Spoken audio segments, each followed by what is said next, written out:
एक समय की बात है, एक जंगल में खतरनाक शेर रहता था। एक बार जंगल में शेर ने शिकार करने का बहुत प्रयास किया, किंतु उसे सफलता नहीं मिली। शिकार की तलाश में शेर को शाम हो गई, ठंडी का मौसम था। शेर ने सोचा कहीं किसी पास की गुफा में आराम किया जाए। तभी शेर को सामने एक गुफा दिखलाई दी। शेर गुफा के अंदर चला गया। शेर ने सोचा अवश्य ही है यह गुफा किसी जानवर की होगी और वह शाम को इसमें वापस आएगा तो मैं उसी का शिकार कर अपना पेट भर लूंगा। वह गुफा एक लोमड़ी की थी। शाम होते ही लोमड़ी अपनी गुफा में वापस लौटी। तभी उसे गुफा के सामने शेर के पंजों के निशान दिखलाई दिए। शान केवल गुफा के अंदर जाने के थे, बाहर आने के कोई निशान नहीं थे।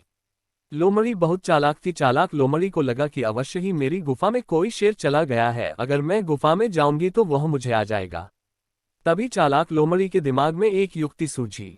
वह गुफा से दूर खड़ी होकर जोर जोर से बोलने लगी, ओ मेरी प्यारी गुफा, तू मुझसे रोज बात करती है किंतु आज तू मुझसे बात क्यों नहीं कर रही है। गुफा के अंदर बैठे शेर को लगा कि हो सकता है यह गुफा लोमड़ी से बात करती हो, किंतु मेरे डर के कारण आज यह बात नहीं कर रही है।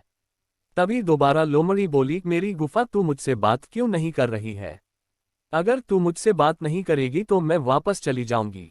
लोमड़ी की इस प्रकार की बात सुनकर शेर को लगा कि अगर गुफा नहीं बोली तो लोमड़ी वापस चली जाएगी, इसलिए शेर आवाज बदलकर बोला, अरे मेरी प्यारी सहेली, मैं कब से तुम्हारा ही इंतजार कर रही हूँ, तुम अंदर क्यों नहीं आ रही हो? आवाज सुनते ही लोमड़ी समझ गई कि गुफा के अंदर अवश्य ही कोई शेर है और बिना एक पल की देरी किए लोमड़ी वहां से भाग गई। इस प्रकार चालाक लोमड़ी ने होशियार